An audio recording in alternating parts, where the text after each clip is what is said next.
Hello, people of the internet. Ian and Joe here with the Something Vloggy CADW challenge. Attempting to visit and film all 130 sites in the care of CADW in 1 year. Today we are visiting Swansea Castle. Swansea Castle is in the city centre of Swansea. Not much of what was once a 4.6 acre Norman castle remains. All that's left are a residential block and a part of a parapet wall. The first castle on this site was founded by Henry de Beaumont in 1107, built here on a cliff overlooking the River Towy, made of wood. And like the tale of the three little piggies, its outer defences were destroyed not by a wolf, but by the Welsh. The castle was eventually rebuilt in stone, probably between 1221 and 1284. That, however, is not the castle we see today. These are, in fact, the remains of a castle built in the late 13th or early 14th centuries. By the 14th century, the castle was losing its military importance, and so the south face was capped with an elegant series of arcades. Eventually, the castle fell out of military use completely.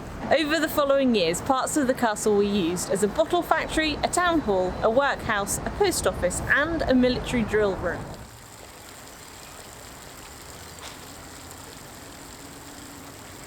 It's a bit of an odd area because you've got this ruin here, and then you've got the big BT tower there, all flashy and new, and then just over there you've got a laser tag place which looks like an old theatre, and the facade is really ornate. And then you look out over there and it's a bit futuristic looking in the fact that it's big open space, big telly. You expect to see a dictator appearing on the screen, but maybe that's just me. Once upon a time, debtors were imprisoned here, but apparently before that, they used to come here to work off their debts. There was also a guy imprisoned, hung twice, survived, and lived for another 18 years. And he must have been really lucky with a hangman. It must at one point have been really quite grand here. It's obviously very defensible because it's full of slots for archers to shoot people through and that kind of thing. And it was absolutely enormous at one point, but of course now there's so little of it left.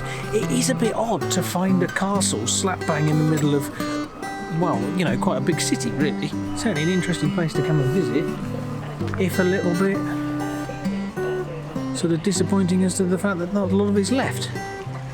But okay. You can still see the holes in the tower, and if you look up there are lots of different archways and mouldings and things like that, so it was obviously well finished, and I think it would have been quite an impressive place to see when it was done. It's a shame you can't see it in one piece. However, it is an interesting landmark to find in the middle of the city.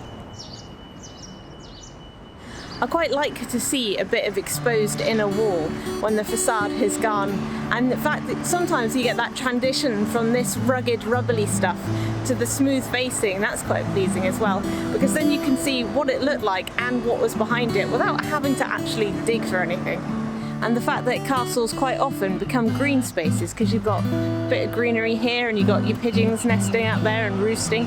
It's just quite nice to see that there is just this little wildlife haven in the middle of a place filled with buses and cars and a TV. I still can't get over the fact that there's a TV playing in the middle of the place. I should probably get over that fact. So tell me, Joe, what did you make of Swansea Castle? It's a shame because you can't go in it, you can only kind of walk round it.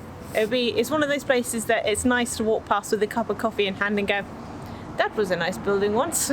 Yeah. But to come and visit just for itself, unfortunately, it is lacking somewhat in vista. Yes, if you're coming to sample one of Swansea's many bars, taverns, then yeah, by all means, come and have a nose, but it is a peculiar thing. I mean, the daft thing is there's quite a lot of it here, and you kind of look at it and think, oh, this is really quite interesting, and wouldn't it be nice to go inside? There's not a busting great deal that you can go in and see. I mean, it is tiny, but I should imagine there's plenty to see inside that would be of interest. Yeah. Unless, of course, it was all made to look impressive on the outside and just a bit...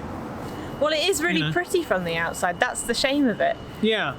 The thing about Swansea's got an awful lot of old buildings, and some of them are just sort of fascinating, some really nice mouldings on them and that sort of thing, and it's worth, as you're wandering along, having a look up. Obviously, you know, you want to pay attention to where you're going so you don't get run over or walk into people, but some of the buildings around here, if you ignore the stuff that was thrown up in the 60s and 70s, there are some really fascinating buildings. It served a nice purpose in that it's brought us to Swansea, where we probably wouldn't have come otherwise. If you want to come and have a look around the town and have a look at other buildings as well, then it's definitely worth coming to see. It certainly is. That's it from us at Swansea Castle. Don't forget to check out our website at somethingfloggy.uk, where you can track our progress of our CADW challenge. And if you want to keep track of our adventures, please click the subscribe button. And if you want to get notifications, please click the little bell to give it some ears. See you next time. TTFN. And annoyingly, we've walked out of shot and your camera's sat there.